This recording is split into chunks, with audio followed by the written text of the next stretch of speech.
Alors, bonsoir tout le monde, bienvenue à cette Good evening, everyone. Welcome to the regular public meeting for March 9. It seems we haven't seen each other for a while. It's been quite a while, and I hope that we can still navigate this whole process. And so once again, welcome to all of you. I would say that, dear colleagues, let's have the serenity to accept the things we cannot change, the courage to change things we can, and the wisdom to know the difference. And I would also like to underline that Dieppe recognized the land on which it operates as part of the unceded traditional territory of the Mi'kmaq. And so with this, let us move on to the rest of the meeting. This brings us now to mayor's announcements, confirmation of quorum by clerk. I think we have quorum this evening, although 2 members are absent for health reasons. Fine. We hope they get well soon. Let's move on now to conflicts of interest.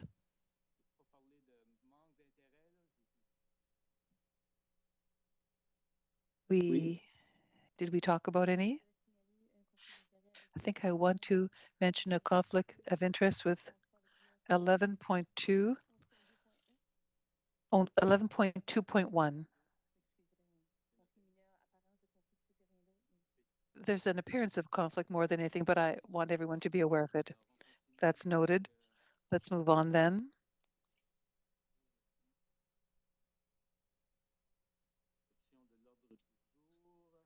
With the adoption of the agenda by Councillor Turgeon-Roy, seconded by Councillor Brideau on the question. All those in favor of the resolution will say aye. Against, nay. The resolution is carried as presented. This brings us now to presentations, inquiries, and petitions. Specifically, unless someone has anything to add, and if that's not the case, then let's move on to inquiries by council members with regard to Kodiak Regional RCMP. They're with us this evening.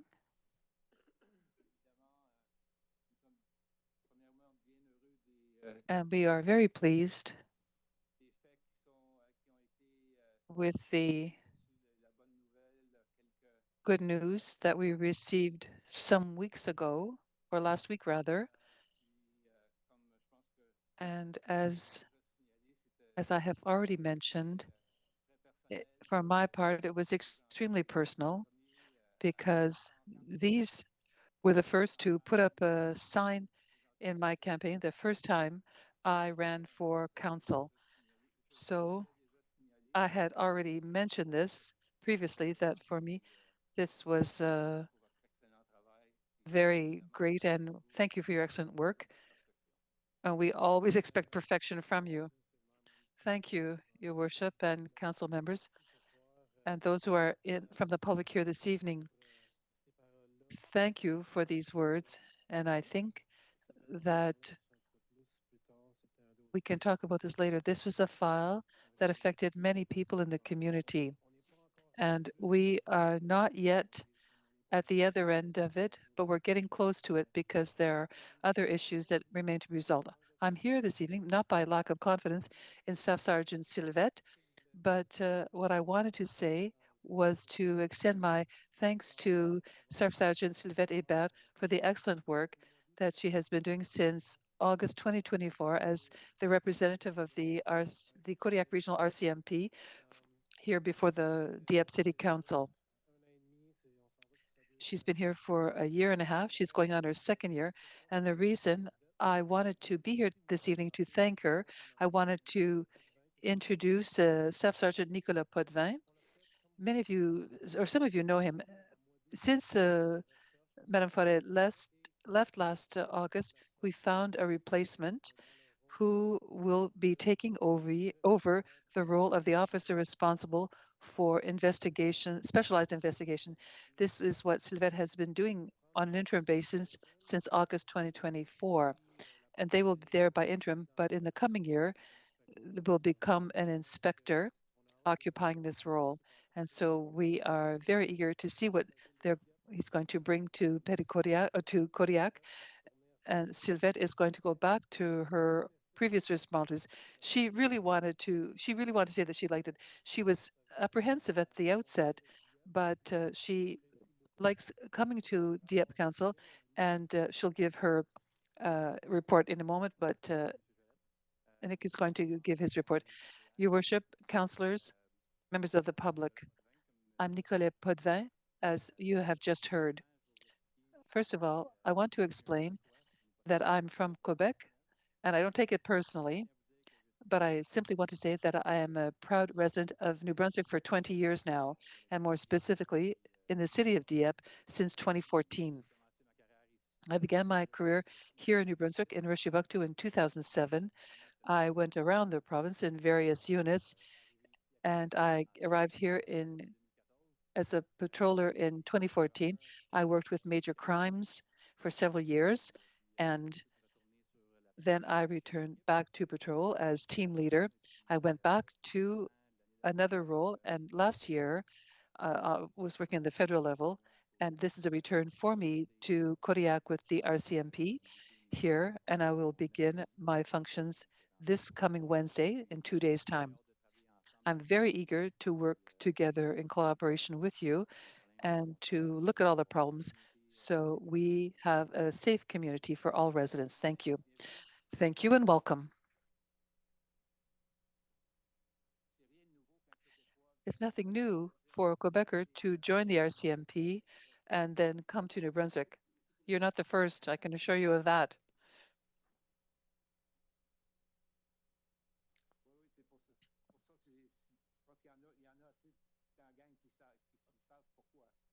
And there are many here who know this very well. Good evening and welcome. Thank you, Your Worship, members of Council and members of the public. This evening, I'm going to be following up to the last meeting. Councillor de Boutillier had mentioned that there was an incident on the trail, which near the Pig Bridge. This was new to me. And so I answered Councillor Le Boutillier, but I thought I would tell you about it this evening to keep you up to date. This incident did indeed take place on January 9, 2026. The case in question is now closed. A description of the individual was provided, patrols were conducted, and the suspect was not identified. The incident appears to be an isolated one, so there are no similar cases reported in the area. I would take advantage of this time given to me to give some advice to residents. During darkness, trail users are encouraged to always use adequate lighting at the front and rear so they can see and be seen.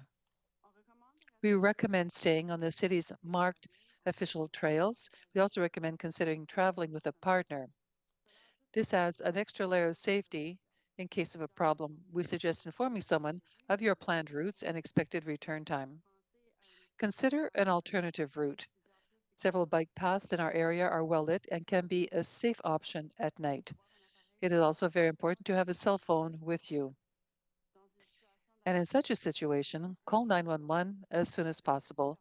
This will allow the victim to receive help as quickly as possible and will also allow the police to establish a perimeter to locate the suspect.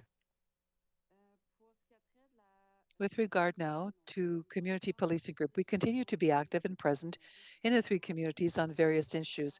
Since the last report to Council, we have had the opportunity to participate in several community events. Kodiak RCMP Community Policing organized the Touch a Truck event, which took place on March 4th at the Champlain Shopping Center. The event allowed the public, children, and adults alike to visit emergency vehicles and talk with first responders. Several organizations were present: Dieppe, Moncton, and Riverview Fire Departments, Ambulance New Brunswick, Department of Natural Resources, Tri-County Ground Search and Rescue, Justice and Public Safety, Sheriff's Department, Salvation Army Emergency and Disaster Relief Services staff, Moncton Bylaw, and the Kodiak Amateur Radio Club. The children seemed to love the opportunity to activate the emergency lights and even more so the sirens on the emergency vehicles. I was there myself and can confirm that it was a wonderful event that will surely be repeated. We would like to thank Champlain Shopping Centre for allowing us to use their location for the event. As I mentioned at the last meeting, the Kodiak RCMP has launched its own social media presence through a Facebook page. I invite the public to follow this page to stay informed about daily activities in the city and surrounding area. And this includes road safety, presence at community events, and several other initiatives in which our members participate. With regard to the crime reduction group, this crime reduction group, property crime section, launched an investigation into a rental deposit scam known as apartment scam. I know that's not proper French for this evening, but it's much easier to understand. This investigation team arrested two women in connection with a rental deposit scam. A 28-year-old woman from Dieppe was arrested on March 3, 2026, and a 44-year-old woman from Dieppe was arrested on March 5, 2026. The investigation determined that the victims had been defrauded of approximately $7,000 in total. Both women were released on court documents. They will appear in provincial court in Moncton on June 23, 2026 at 9:30 a.m. We have reason to believe that the two women may have had other victims. The suspects allegedly used several names, aliases, and email address to receive payments by wire transfer. If you believe you have been a victim of this scam, please contact Kodiak Regional Police at 667 506 857 2400. Just to give you some statistics for this investigation group in the last month, they have made 7 arrests for drug use in public, with seizures of fentanyl, crack cocaine, contraband cigarettes, and methamphetamines. 9 arrest warrants were executed and presented in court. 22 related charges were recommended. This past month, the Crime Reduction Unit Priority Offenders Section assisted the Major Crimes Unit in connection with the murder that took place on February 15th. They were participated in open-air operations to combat drug use in public places.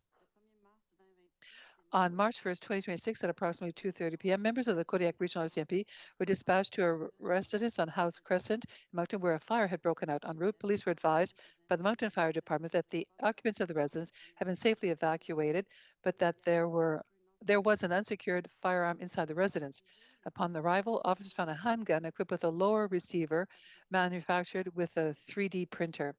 They also saw several rifles, other handgun and rifle parts that had been manufactured with a 3D printer, and a magazine with ammunition. On March 2, the Kodiak Crime Reduction Unit and Kodiak Integrated Enforcement Unit executed a search warrant at the residence as part of the investigation. During the search, officers seized numerous firearm components manufactured with the 3D printer that were compatible with the AR-15, 223 caliber ammunition, handguns, 2 rifles, a revolver, a replica firearm, an air rifle, several signal pistols, a crossbow, several high-capacity firearms, various ammunition, a 3D printer, a dozen rolls of plastic filament, a laptop, and other items. The 60-year-old man was subsequently released. The 37-year-old man was released and will appear in provincial court on Moncton on June 30th. The investigation is ongoing. Regarding vulnerable persons section, we will begin to share information with you about the work done by investigators in the vulnerable persons section. Most of these cases are sensitive in nature, so that we will do our best to share with you the important work done by this section and their support for survivors of intimate partner violence, sexual assault, and also missing persons.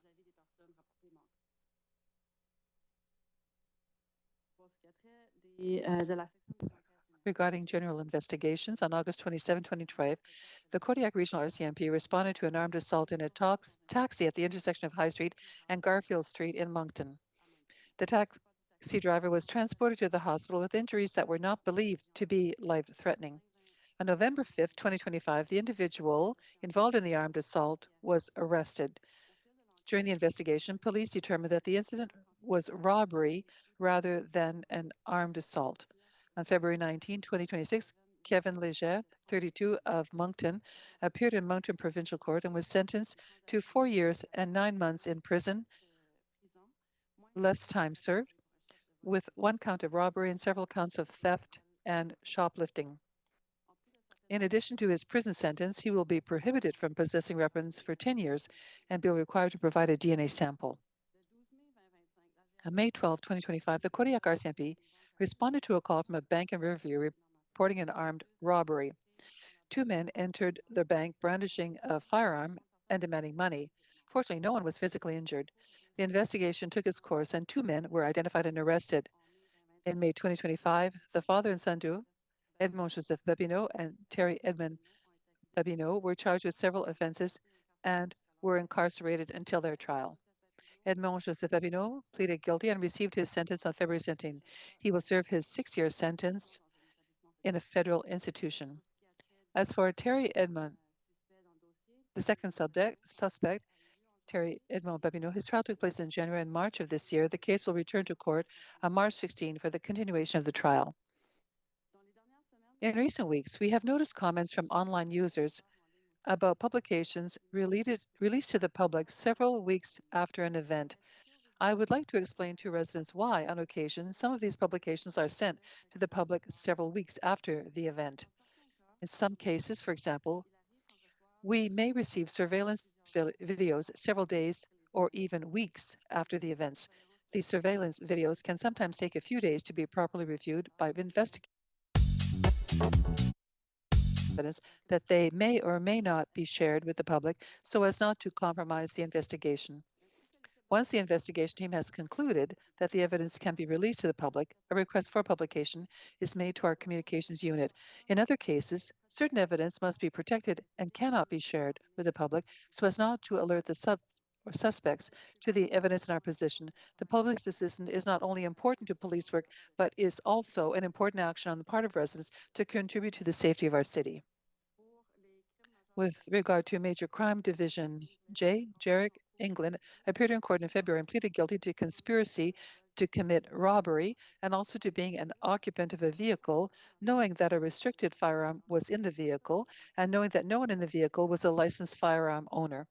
His sentencing is scheduled for April 30th, 2026.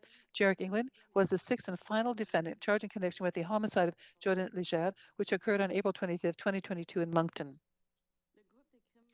The RCMP Major Crime Unit in New Brunswick is investigating the death of a 39-year-old woman from Moncton. It is treating the incident as a homicide. On February 15, 2026, at approximately 12:10 p.m., members of the Kodiak Regional RCMP responded to a report of a sudden death on High Street in Moncton. Upon arrival at the scene, officers found a deceased woman in an outdoor garbage bin near a walking trail. In the early hours of February 16, a police operation was conducted on Norwood Street in Moncton in connection with the investigation. The RCMP Major Crime Unit in New Brunswick has since determined that the woman's death was suspicious and is treating it as a homicide. Her death is still under investigation as a homicide.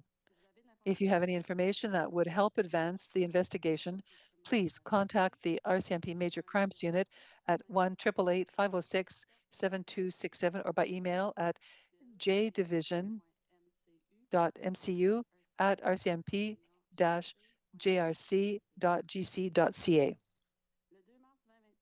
On March 2nd, 2026, Jansen Brian Baker appeared in the Court of King's Bench in Moncton and was found guilty on 2 accounts of first-degree murder in connection with the deaths of Bernard and Rosemary Saunier in 2019. He remains in custody and will appear in court again on May 7, 2026 to hear his sentence. On February 28th, the members of the patrol responded to a call reporting a vehicle that had just been stolen in the Dieppe area. The vehicle was quickly located by members in review and, thanks to our police dog, 2 suspects were arrested. The investigation also allowed police to link these suspects to a break-in at a residence in Riverview. These 2 suspects, young offenders who cannot be identified, are currently incarcerated. On February 28th, Kodiak RCMP received a call report that a man had shot at a vehicle with a pellet gun. The vehicle was parked at a location on Dieppe Boulevard. Patrol officers immediately responded to the scene and proceeded to arrest a 33-year-old man. Following the investigation, firearms were seized, and the man was charged with several offenses. He is currently incarcerated and will be in provincial court on April 7. During the month of February 26, 93 tickets were issued in the area of Dieppe. The most common traffic offenses were the same as at the last meeting: expired registration, speeding, and speeding in excess of 25 kilometers per hour, but under 50 kilometers per hour. On March 6th, the patrol team conducted a LiDAR operation in Dieppe to enforce speed limits. A total of 3 fines and 6 warnings were issued. As you know, this is my last Dieppe City Council meeting. It's been a pleasure for me to accompany you during these meetings and share information with you and the public. I thank you for your cooperation over the past year and a half and hope to continue working with you in the future. That's it for me. Thank you very much. Thank you. I think that we all appreciate you coming here a couple of times a month. We wish you much luck in your new responsibilities, and we are pleased to welcome the little new guy, but he's not so new. And with that, are there any questions by members of council? Councillor Brideau. Thank you, Worship. Thank you so much. Sylvette, thank you for your service, as we have just heard. I just want some information about Gaspé Street. There are many streets where we created a pilot project and putting into place speed bumps. I still have some complaints about speeding. People say the speeding bumps aren't very good because people still imagine manage to speed anyway. For those who are on patrol for the RCMP, because I imagine it's like when you have a patrol car that's going after a speeding driver, the speed bumps for you, are they a problem? You have good cars, I know. You can get over them fairly quickly. I want to know if they cause you any problems at all. I have not heard of any complaints or that they cause problems to patrol cars when they're driving for priority files. So we can continue to report speeding drivers to you along these streets? Yes, of course. Thank you.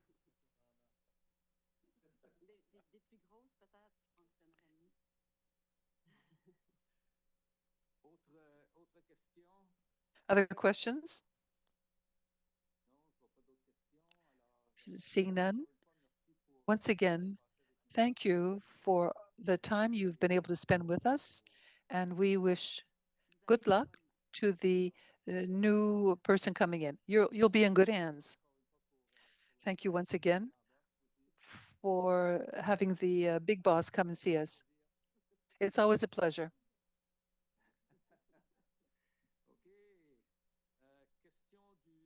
All right, questions by members of the public.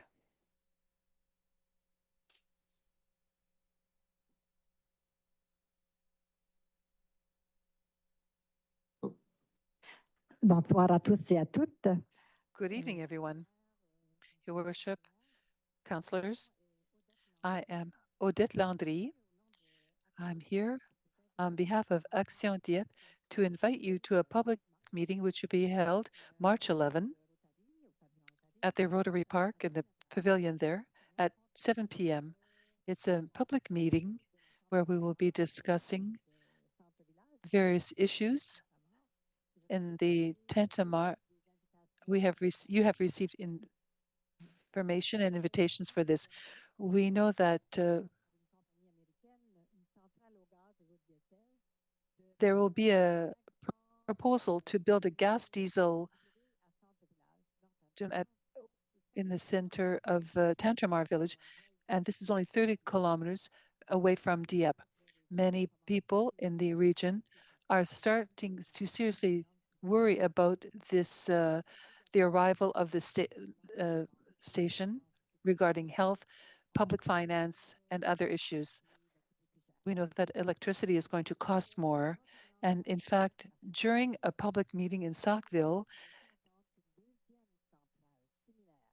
we were told that a second power plant might be happening as well. And this would be even closer to Dieppe. And so this will be an evening for an information session on Wednesday, March 11, at the Rotary Pavilion in Dieppe. This meeting is open to all. And they will be we're looking at two questions. What will be the impact of this power producing plant? And we are looking at different viewpoints. Dr. René Turcotte, who is president of the New-Brunswick section of Physicians for the Environment, and will explain important impacts on the health of the population. And that there will also be a biologist who is interested in looking at the fauna and flora in the Tantramar area. And he has also worked at Kujibuquak Park for this alarming situation with the arrival of this new gas plant. Also, Jean-Pierre Finet will be there. He will be attending virtually.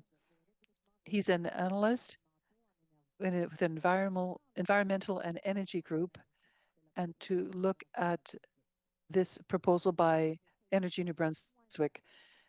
There are cheaper and easier ways and less polluting ways to produce electricity. I want to remind you that if this gas plant is built, it will produce 900 million tons of CO2 per year. I repeat, 900,000 tons of CO2 per year. That's a lot. And it will have a lifespan of 25 years because the contract length is 25 years. This is the equivalent of 200,000 gas-powered vehicles on our roads. And so this is going to worsen climate change, which already is causing many problems.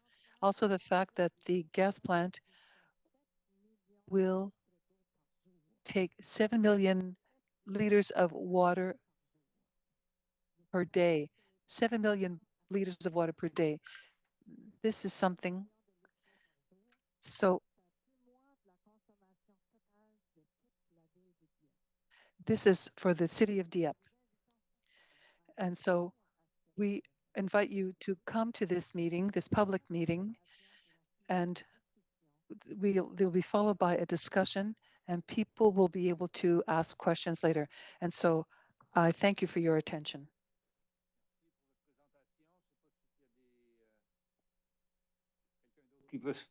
Sur le même sujet ou un autre sujet? Non, je pensais que vous alliez peut-être poser des questions. Je vais rester ici. Ouais, ben c'est ça. I am here to answer questions in a few minutes. Does anyone have questions? I guess not. It seems to be clear. So we expect to see you at the meeting.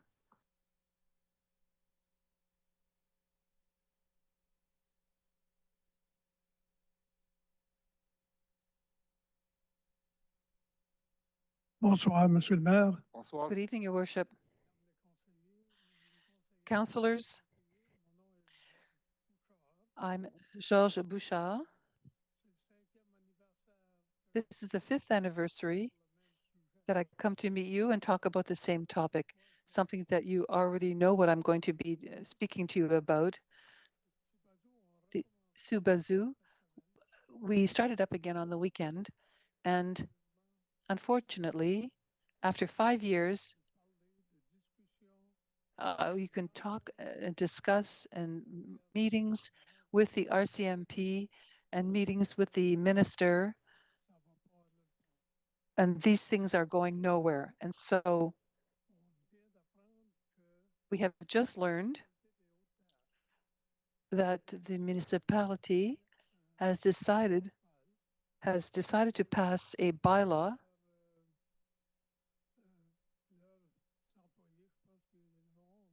and then there will be designated people to implement or comply with municipal bylaws and to look after policing, if you will, or supervising or overseeing those who have been modified. And it's already begun here. In fact, there are a couple who came before, and they were happy to get their cars up because it was 14 degrees Celsius, so it was time to get their small cars out. So I have come to see you about this. I know we met the minister last year, and the minister says you need complaints in order to call the RCMP. I talked with the officers when they announced some while ago this municipal bylaw, and they also met the minister, and they got the same results. And but the former minister, but the Mayor Landry says that people don't complain. They don't want to complain. Pick up the phone and call the RCMP. It's we receive the complaints. Probably here in Dieppe, it's the same thing. Probably all of you.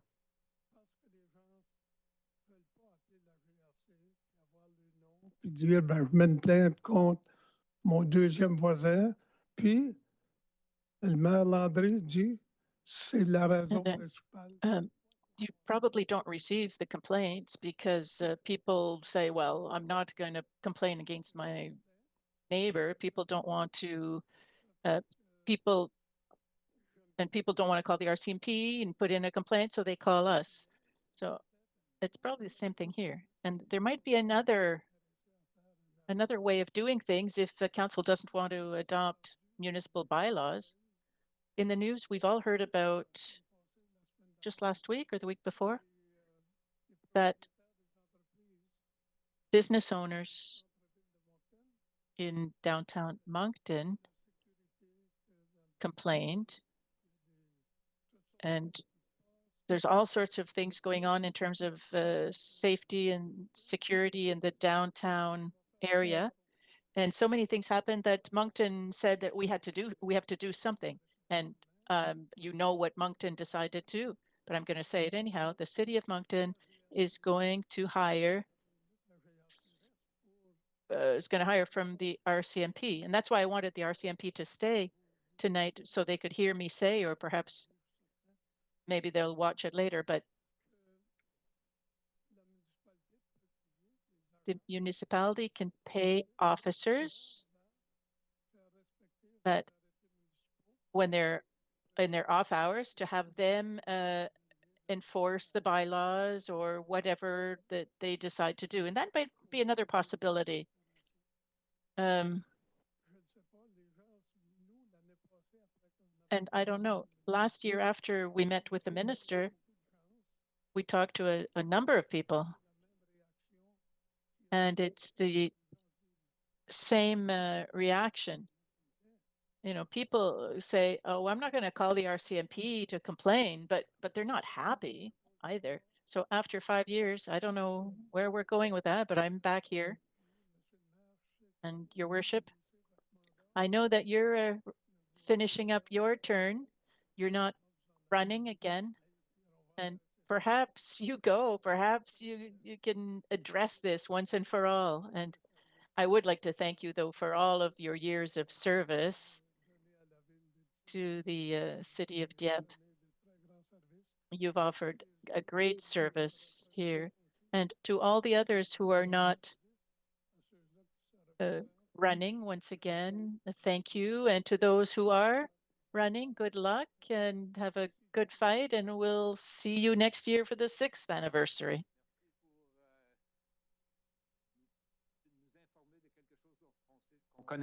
Thank you for telling us about something we're already aware of.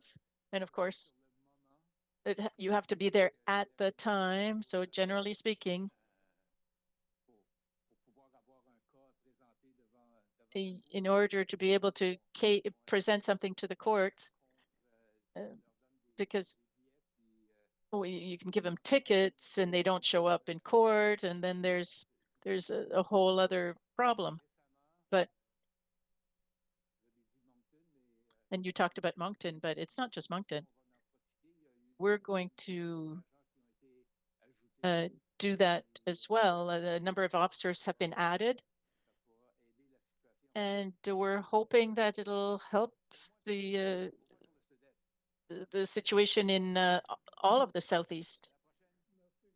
Thank you. See you next time.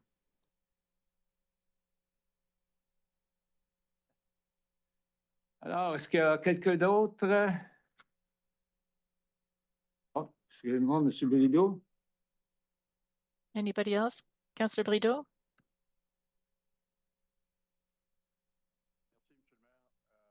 Thank you, Your Worship. Thank you, Mr. Bouchard, for the 5th time.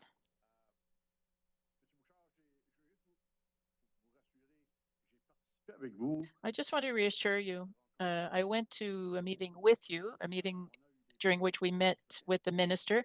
We received complaints. We have received complaints, and it doesn't seem to be moving the needle. It doesn't seem to be a major concern for them. I've also discussed the issue with a number of mayors in the province because I'm a member of the UMNB, the Union of Municipalities of New Brunswick. And what I'm being told from across the province is that everybody has the same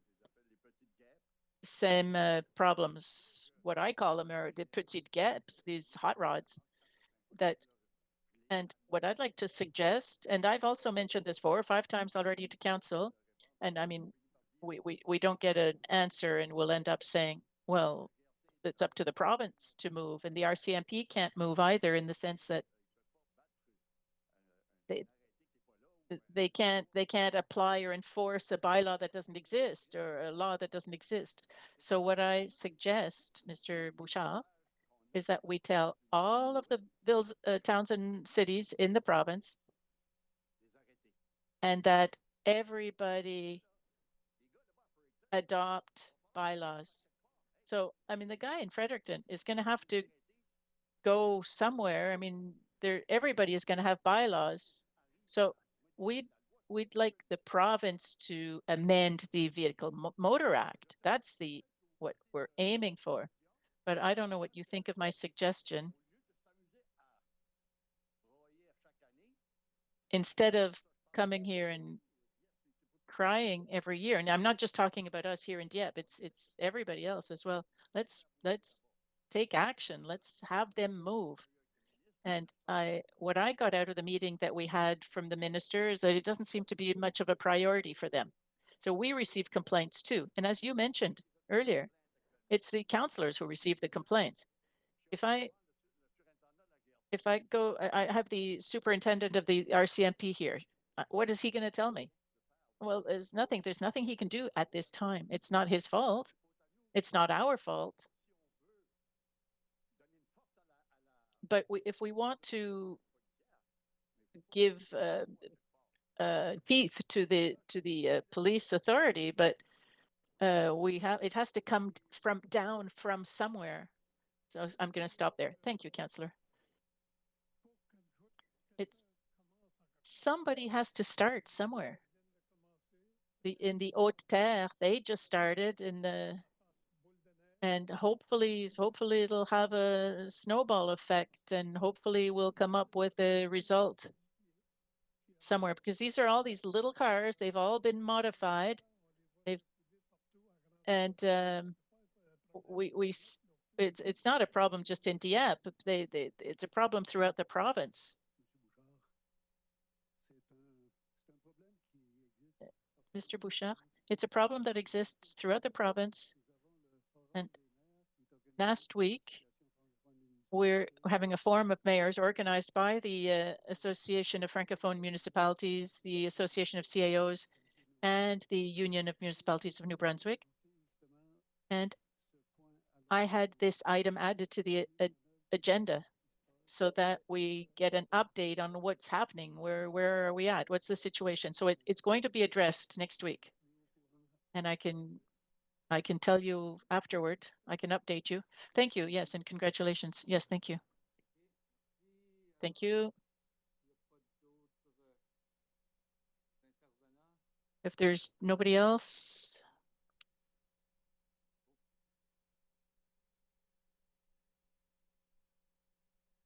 Alors maintenant, on va passer à l'adoption du... okay, and we now move on to the adoption of minutes. We have the minutes of the last regular council meeting.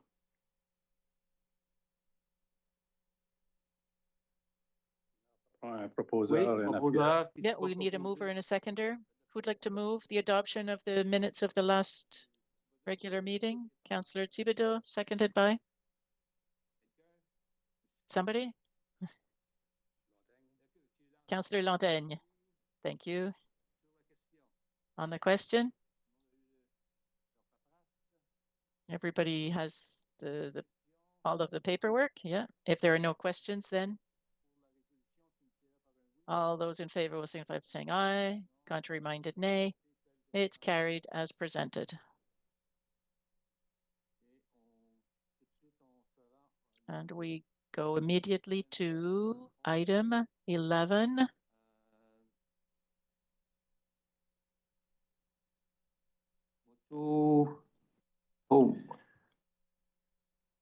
Motions 11.1.1, which is the strategy for the vitality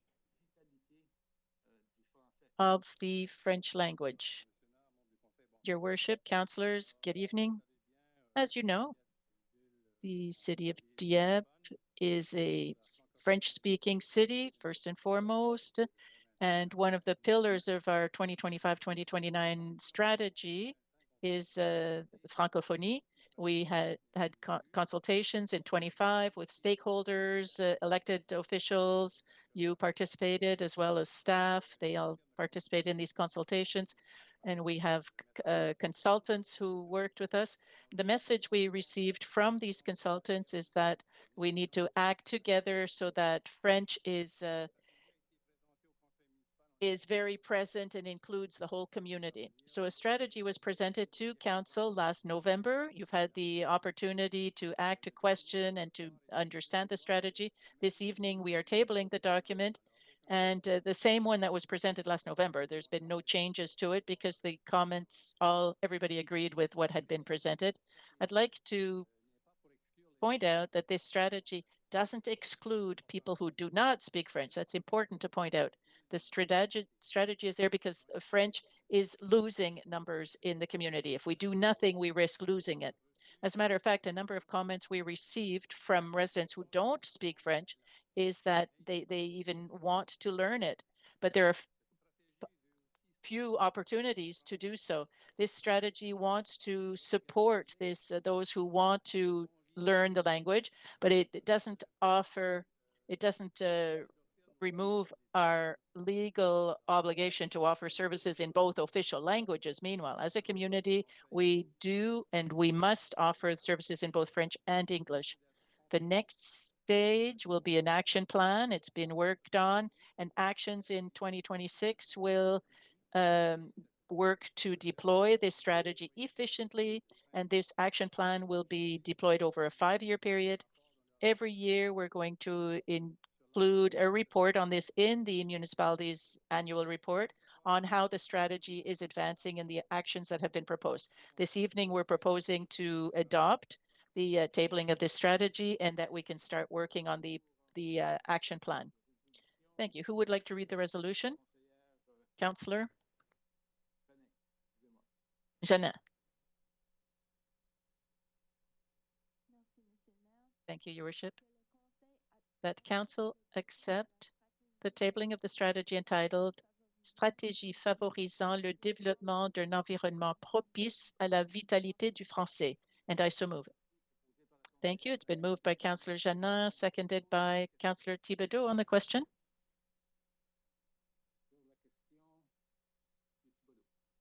Councillor Thibodeau. Your Worship, I have a simple question. Could somebody explain to me why we're talking about tabling the strategy rather than adopting it? This is something that we've discussed at the administration. So over the last few years, we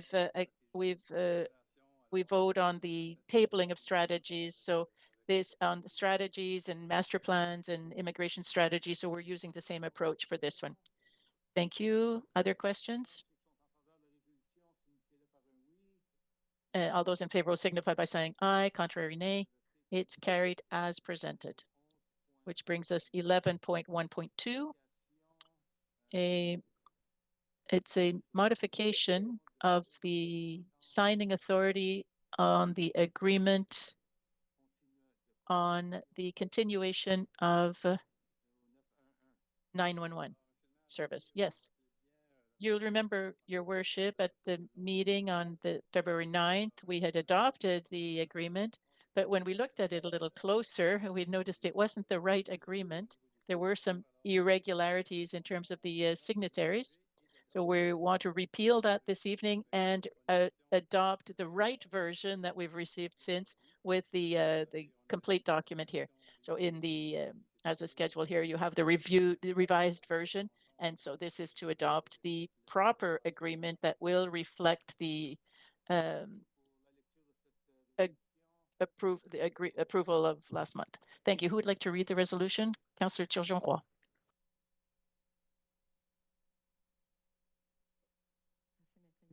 Thank you, Your Worship.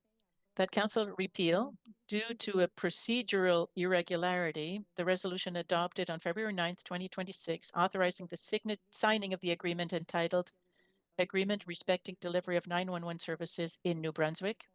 That Council authorized the signing of the agreement entitled Agreement Respecting Delivery of 911 Services in New Brunswick. And I so move it. Your Worship, it's been moved by Councillor I'll get there. Turgeon-Roy, Councillor Turgeon-Roy, thank you. And seconded by Councillor Lantaigne on the question.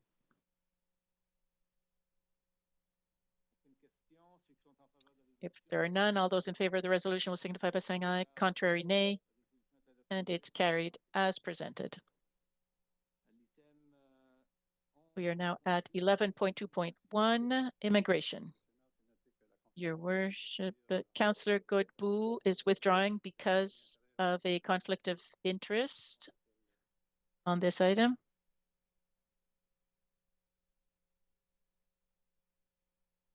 Monsieur le maire, on a Your une Worship, location.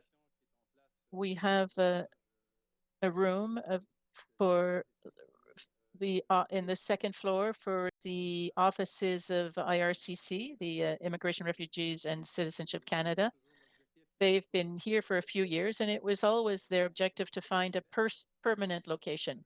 That is now done. They are setting up the space so to move into it. So in order to finalize this, we're asking them to prolong the agreement for an additional year. So we'd like to proceed with this with one extra year, and we'll take this opportunity to better organize the different meeting rooms and so on. We've also revised certain aspects of the agreement, but basically it's an agreement that is beneficial. We're offering services to Francophone immigration here for the whole community and for the whole region. And so it's allow them to extend the contract and then allow them to move to the location they will have chosen. Thank you. Who would like to read the resolution? Councillor Lantaigne. Thank you, Your Worship. That Council authorized the municipal signing officers to sign the new memorandum of understanding between the City of Dieppe and Immigration, Refugees and Citizenship Canada, IRCC, for the rental of a portion of the mezzanine room located on the second floor of City Hall for the period from April 1st, 2026 to March 31st, 2027, and I so move. Thank you. It's been moved by Councillor Lantaigne and seconded by Councillor Thibodeau. Thank you. On the question. If there are none, all those in favor of the resolution will signify by saying aye. Contrary, nay. It's carried as presented. And can we tell Councillor Godbout that she can come back in? Your Worship, our next item is for a tree bylaw enforcement officer. We have an employee who started working, Crystal Casey, and this will give her the power, the authority to do her work as a tree bylaw enforcement officer under the tree bylaw E1. And so it's to give her the authority this evening. Thank you. Who would like to read the bylaw, the motion? Councillor Brideau? No?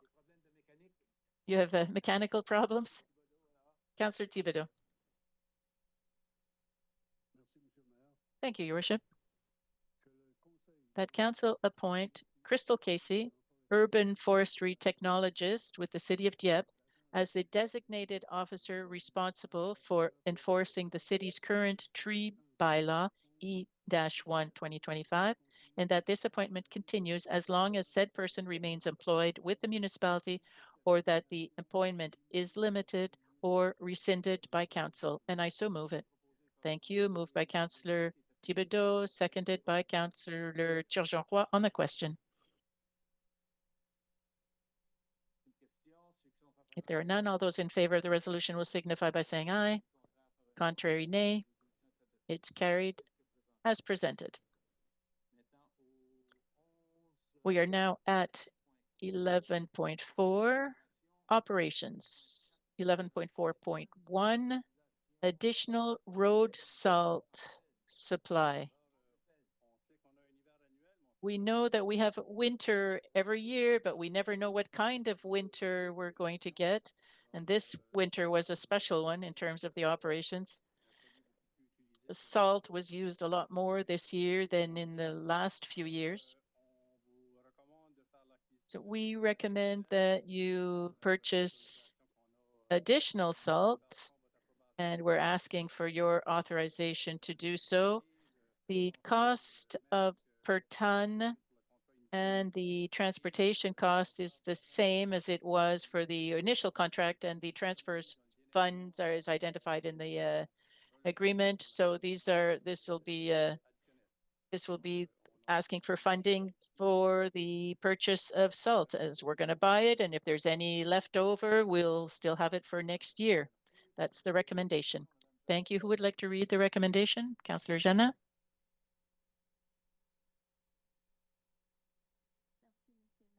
Thank you, Your Worship. That Council authorized the additional purchase of road salt for the 2026 winter season from Nutrien at the cost of 67.22 per ton plus HST. Authorize the delivery of said salt by Kingsco Transport Limited at the estimated cost of 13.20 per ton plus HST. And further authorize that these expenditures be defrayed from account number 1-2-35-65-2645, general operating budget, transportation, salt and sand. And I so move. Thank you. Moved by Councillor Jeannin, seconded by Councillor Thibodeau. On the question. If there are none, all those in favor of the resolution will signify by saying aye. Contrary, nay. It's carried as amended, as presented. 11.5.1 at planning and development. So 11.5.1 is a recommendation from PAC. We've received a recommendation from the PAC, the Planning Advisory Committee. The recommendation of the PAC was to refuse the rezoning application, but you have a staff recommendation in front of you, which is as follows. We recommend that Council reject the recommendation of the PAC from February 18th, 2026. And we also ask that Council impose certain terms and conditions based on the objections and the comments received during the public hearing. We feel that the conditions being included here will address and manage the situations that had been raised. We know that the developer has a project that will integrate well into the neighborhood, and there are a number of positive elements in the development. So you all have the conditions in front of you. We're talking about, there are 7 conditions here that have been recommended by staff. And the developer is here this evening. If you have any questions, if you want to allow him to take the floor, it's up to council to decide if it is your will. But the recommendation is to reject the recommendation made by the Planning Advisory Committee and to impose the terms and conditions as included in the resolution this evening. Would anybody on council like to hear or ask questions of the developer? Councillor Turgeon-Roy? When we're being asked to reject the PAC decision, of course, that raises questions. My question, well, we had asked for certain terms and conditions. Was that presented? Were these changes that had been requested, were they presented to the PAC? Yes, everything that was presented to council was presented to the PAC. So even with that, they were against the project. But that happens. It's things that happen. It's already happened. The council makes a decision that is against the recommendation of PAC. It's up to you. It's a privilege that you have in this process. Thank you. Would anybody else like to say anything? Councillor Thibodeau? Thank you, Your Worship. I've noted that the PAC voted unanimously. And for me, that means something. I mean, that's very compelling. And their reasons seem to be reasonable to say that the site is not calibrated for the density being presented. It does not fit into the built framework, the built environment that exists. The variances, 6 units is not permitted in an R2 zone, and the front of the building is shorter than the sides, 14.5 meters instead of 15.75. These facades are far from being what is permitted. 2670 compared to 40, 2350 compared to 40, 2335 compared to 40, and so on. So I don't think it's reasonable to propose something like this, and I will vote against the resolution. Furthermore, several times in the past, when somebody was against this type of project, even with variances, but without requesting a rezoning, when people were against it, quite often they were told, well, you know the zone you purchase in. Well, in this case, we have people who said in their testimony that they had purchased in because of the fact that it was an R2 zone, and that's where they wanted to be. The developers come in and they buy this 2 years ago, knowing that it was an R2 zone, and now they want to have that changed. They want to change the zoning. That's all I have to say, Your Worship. Thank you. Thank you. Any further comments?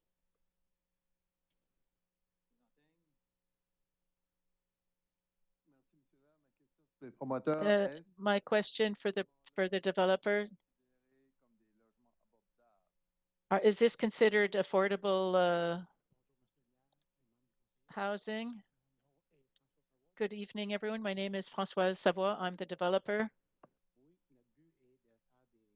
Yes, our objective is to build, to have reasonable prices for these units. Yes, but it's not within the affordable program, affordable housing program.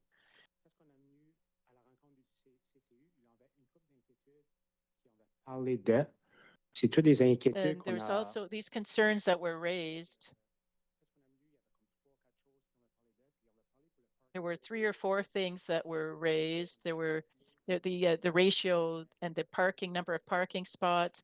They thought that we were low in parking, but we were at 2.17 parking spots, which is reasonable because I think, I don't know if it was one of the complaints. No, this was they were talking about snow. There's a lot of room in the snow. And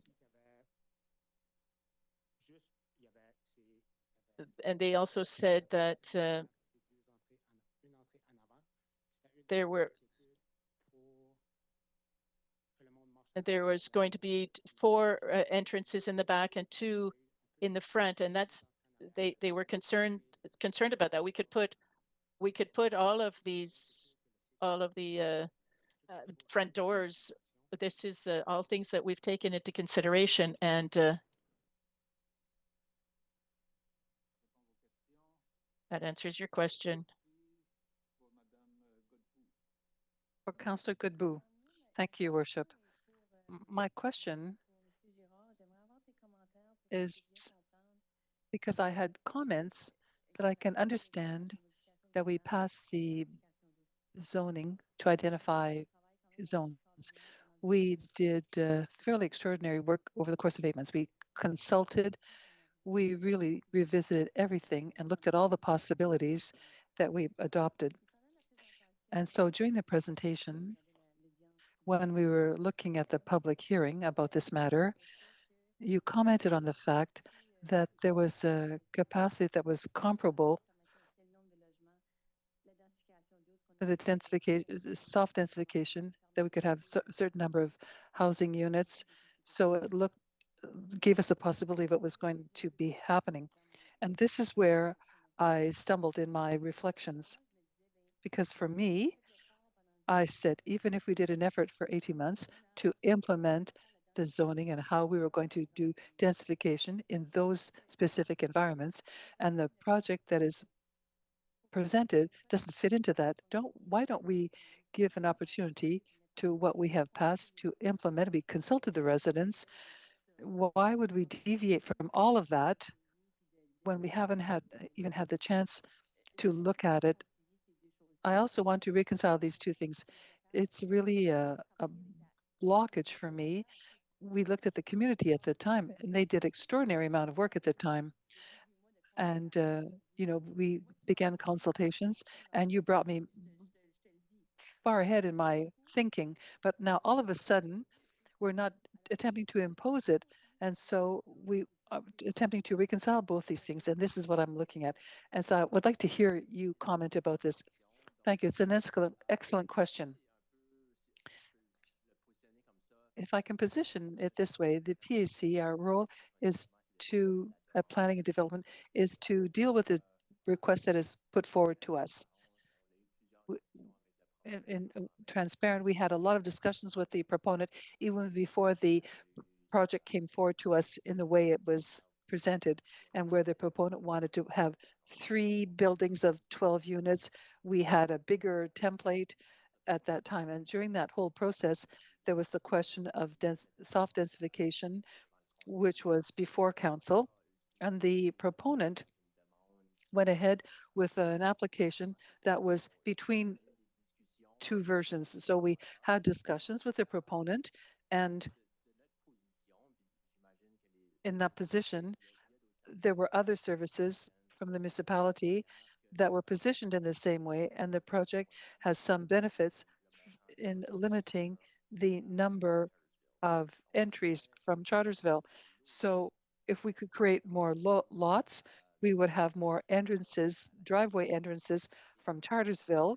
And so this might add more elements to change the traffic on Chartersville. This is a relatively minimal one way or the other. And we find that the template of the units that are being proposed integrates into this neighborhood for the reason that they're the same dimensions that a semi-detached, which is already allowed in R2. And so we think that the setbacks of buildings that are put forward in these side yards are encouraging, and they meet, once again, the intention of the zoning bylaw to allow good buffer zones. The project was designed to look like a series of semi-detached homes, but in the building, in the shell of the building, there would be 6 units, housing units. And so we come back to the issue of very purely and simply looking at the density of the project as proposed, and made reference to the fact that this would resemble a similar project to soft densification. We'd have the same number of housing units on the site. Through the staff recommendation, we support the project as presented because it brings forward a level of development which is can be forecast. We have setbacks, there are plans. We know that there are going to be 3 driveways. So there's an element of foreseeability. We know the density, we know how many units will be built on this site. And so this is the reason why we are ready to recommend the project. When it comes to the decision, it's up to the council. The council decides on the matter. We put a recommendation forward from the Planning Advisory Committee, which did not support the recommendation. And the recommendation of the Planning Advisory Committee is well presented in your council package. So I hope I've been able to answer your question. It's a gray zone. There's an issue of integration here. It's not a spot zoning without conditions, if you want to call it this way. We're restricting density, which is already allowed in this zone. So there are elements of this foreseeability in this sector. And so with that, yes, thank you. Because for me, it's helpful because it helps me make a decision. I wanted to be sure that I was clear about what I had understood. And so for my part, and those who intend to vote, I have a much more favorable opinion about the PAC that they put forward. There is spot zoning. That's worrisome to me, and it's something I don't want to see. I think we had a lot of discussions about this, and we talked about soft density or densification. And so what is it going to look like if we do soft densification? What are the impacts before we start going further into these zones? And that's out of my comfort zone. And also the population also has expressed and very clearly, and they have put forward their opinions as well. And so this is how I see the recommendation of the PAC. Thank you. Councillor Thibodeau. Yes, that brings forth some clarification. But according to the apartments in these blocks, what is the size of them? Do you have the dimensions? I don't have the specific dimensions, but any lodging unit will have to respect the building code. I don't have the French term, but there are egress. You have to be able to easily leave the building if there's something in the basement. And so we can be concerned that the proposal to create basement units requires egress. Thank you. That was the question about safety that came to mind. If it's a unifamily home or a single family home or a duplex, you have to comply with the building code. Yes, even if you have a 1-bedroom in the basement, anytime you are looking at sleeping rooms in a basement, the windows must be a certain size in order to comply with the National Building Code, and this for reasons of safety. Thank you. Councillor Lantang, thank you, Your Worship. Remind me now, did you say, I think I saw this in the council package, I don't remember exactly where it was, that the current zoning would allowed soft densification plans? Yes, in R1 or R2, we allow single-family homes with 3 accessory buildings per lot. That's what I thought. I just wanted to confirm it. Thank you. I'm not seeing anyone else for the vote. All those in favor of the resolution? I'm sorry. I have to propose the resolution first. Is there anything else? Someone will read the resolution?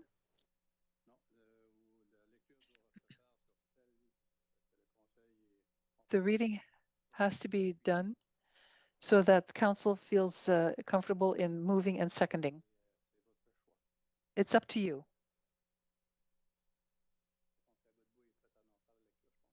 Councillor Godbout is ready to read it, I think. So, Councillor Godbout.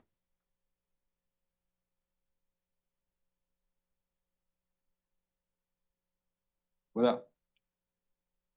Merci, Monsieur le maire. Que le Conseil Thank you, accepte Worship. The Council received the recommendation made by Planning Advisory Committee on February 18, 2026 regarding application for zoning bylaw Z10 2021, and that process of in order to allow the proposal of the proceed with the adoption, allow for the development of the proposed residential project. All those, we need a seconder. Someone to second that motion or that resolution? Are you ready to vote? All those in favor of the resolution will say aye. Against, nay. One no. Councillor Jeannin.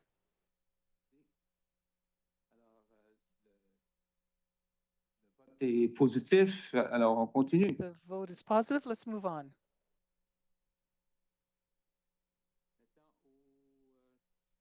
We're now at 11.5.2. Here you're being asked the advisory of the comments of the Planning Advisory Committee about bylaw Z3 relating to the subdivision of land. There's a notice of motion in your council package. We are looking for the opinion of the PAC. So we need a reading of this resolution, Your Worship. Thank you. Councillor Turgeon-Roy. Thank you, Worship. That Council requests the written views of the Planning Advisory Committee in accordance with Section 110 of the Community Planning Act with regard to bylaw Z3 2026 relating to the subdivision of land in the city of Dieppe. I so move. Moved by Councillor Turgeon-Roy, seconded by Councillor Thibodeau. On the question. No questions. All those in favor of the resolution will say aye. Against, nay. In first reading, it's been supported. And let's move on now to municipal bylaws. And so we come to bylaw C1, traffic and parking. You have already passed the first two, so you have the summary, which is in front of you, and the third reading for amendments brought to 66 Saint Laurent Street and 77 Sunset Street. This is for your vote this evening. Thank you. Councillor Thibodeau. Thank you, Worship. Pursuant to the authority vested by the Local Governance Act, Chapter 18 of the Motor Vehicle Act, a bylaw related to traffic and parking in the city of Dieppe, pursuant to the authority vested by the Local Governance Act, RSNB 2017, Chapter 18 of the Motor Vehicle Act, RSNB 1973, Chapter M17, the Council of the Municipality of Dieppe duly assembled enacts as follows. C1 2025-1 remain unchanged according to bylaw C2125 passed 1817-2025, except for amendments to Annex A entitled Parking Not Allowed, change to section 66, Saint Laurent Street, and all times both sides of the street. Suppress 66C and 66B and 66C. Amendment of paragraph 77C as follows: 67 Sunset Street, C, at all time south side from Acadie at a distance of 153 meters toward Polo Street. This is the summary. And I so move. Moved by Councillor Thibodeau and seconded by Councillor Lantagne. The resolution, all those in favor will say aye. Against, nay. The motion is carried as presented. For the third reading by title alone, bylaw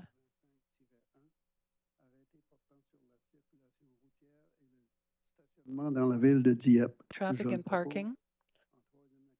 I move third reading by title alone, moved by Councillor Thibodeau, seconded by Councillor Lantagne, a bylaw relating to traffic and parking in the city of Dieppe, bylaw C1.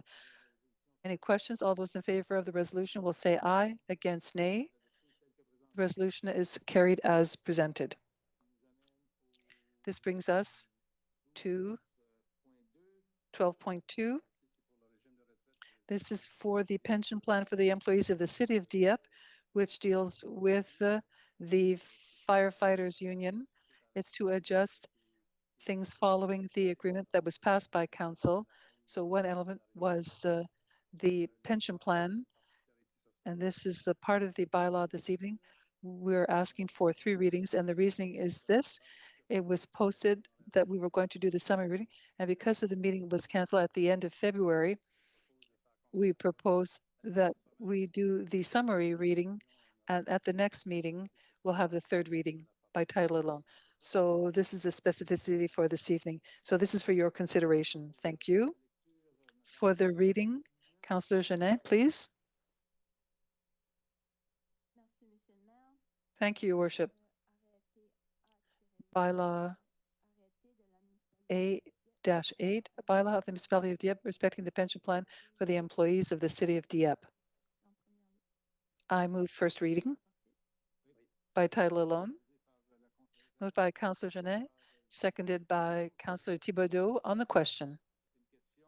There being none, all those in favor of the resolution will say aye. Against, nay. The resolution is passed as presented. And we now move to second reading. Once again, Councillor Genet. Thank you, Your Worship.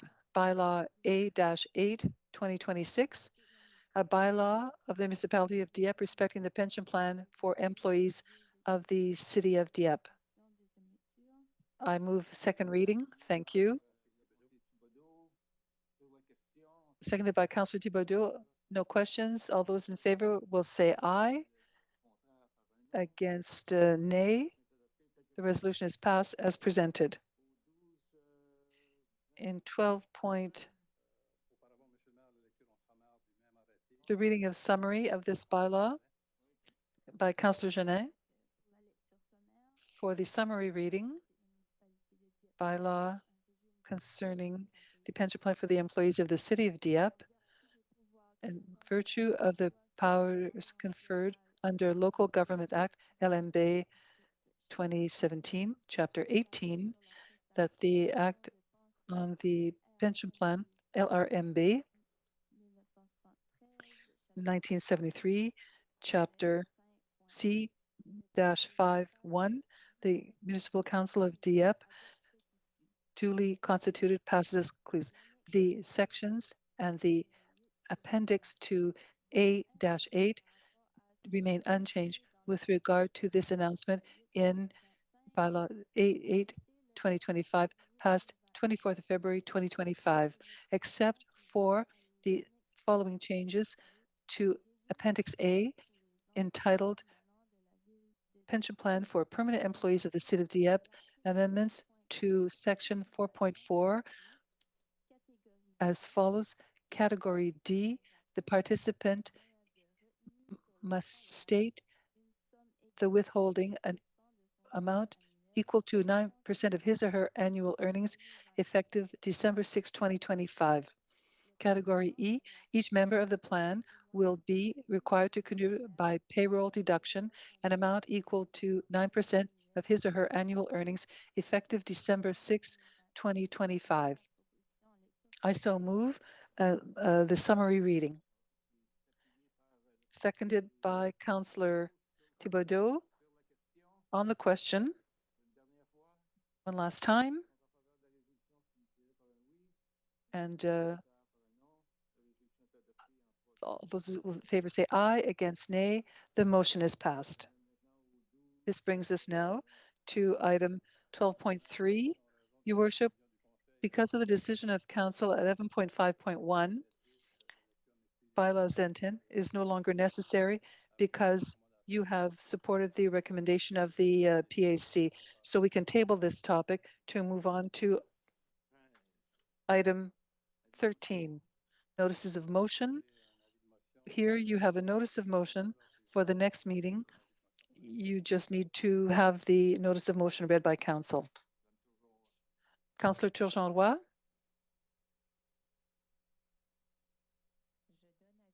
I give notice of motion that bylaw Z-3 relating to the subdivision of land in the City of Dieppe will be tabled at a meeting of council for first and second reading.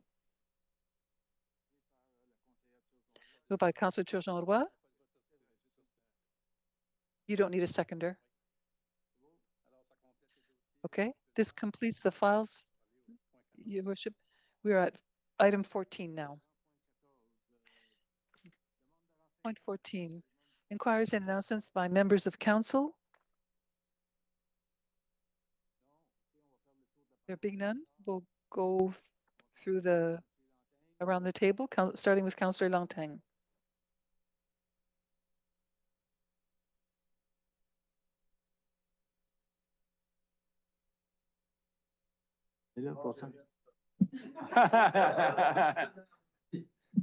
Ça m'a pris. Rien non plus. Nothing for you. We're starting off well. Councillor Turgeon-Roy.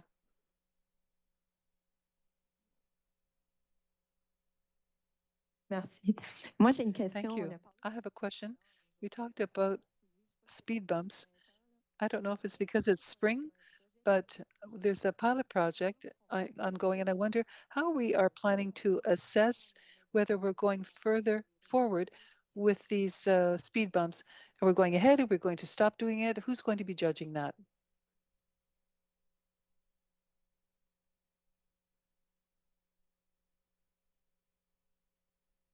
Oh, oui. Et voilà. Bonsoir, merci pour la There you are. question. Good evening. Thank you for this question. We have an amount in the budget this year. So before we go forward and adding more speed bumps in the coming weeks, it's been nice today, but it may not last. And so with the good weather, we have equipment to do vehicle counts and measure speeds as well. And so on these streets, we're going to be doing that. We had done the measurements last year because there were speed bumps, and so we were able to do a comparison. Great, thank you. And also, to add to this pilot project, it's proposed to last until the fall. So we have a period of 12 months to properly analyze through observations and recommendations to give you the context of the length of this pilot project. Thank you very much. Thank you. Councillor Thibodeau.